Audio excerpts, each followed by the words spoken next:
What happens during the collision is that this ball is going to push that ball rightward, and that ball is going to push this ball leftward.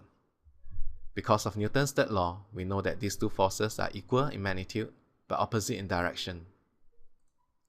What that implies is that the impulses and the change in momentum experienced by the two balls must also be equal in magnitude but opposite in direction. So even though this ball on its own experiences a change in momentum, and this ball on its own also experiences a change in momentum, but taken together as one system, the total momentum of these two balls before and after the collision remains unchanged. That's because the momentum change experienced by this ball, when added to the momentum change experienced by that ball, they add up to 0. Part B.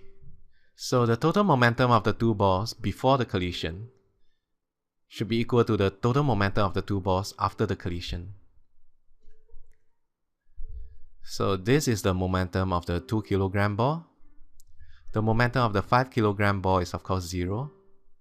After the collision, the momentum of the 2 kg ball is 2 times -1. Notice the negative sign here because 1.0 meter per second is directed towards the left.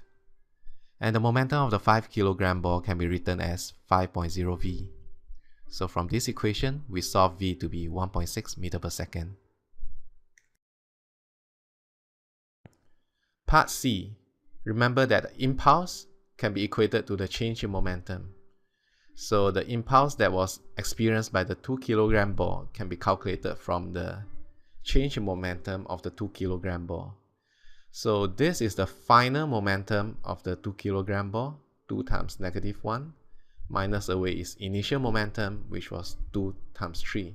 So from there we get -8.0 Newton seconds. And we can do likewise to calculate the impulse experienced by the 5 kg ball. So this is the final momentum of the 5 kg ball, 5 times 1.6, minus away its original momentum, which was 0. So from there we get a positive 8.0 Newton second. These two impulses are of course equal but opposite. This is Newton's third law. The 2 kg ball experienced an impulse that was leftward. The 5 kg ball experienced the impulse that is rightward. But these two impulses are equal in magnitude but opposite in direction. Part D.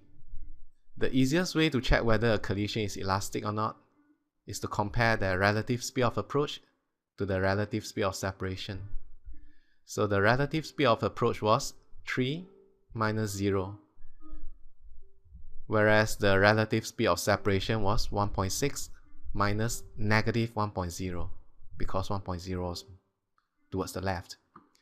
So obviously these two speeds are different, and from there we can conclude that it's not an elastic collision. Of course, another way to check is to calculate the initial and final kinetic energy. You would realize that the kinetic energy after the collision is less than before, again telling us that this wasn't an elastic collision. So was it a completely inelastic collision? Obviously not. In a completely inelastic collision, after the collision the two balls would be moving off at the same speed, but clearly that did not happen. So this collision is neither completely elastic nor completely inelastic. I hope you have learned something useful from this question, and thank you for using XM Physics.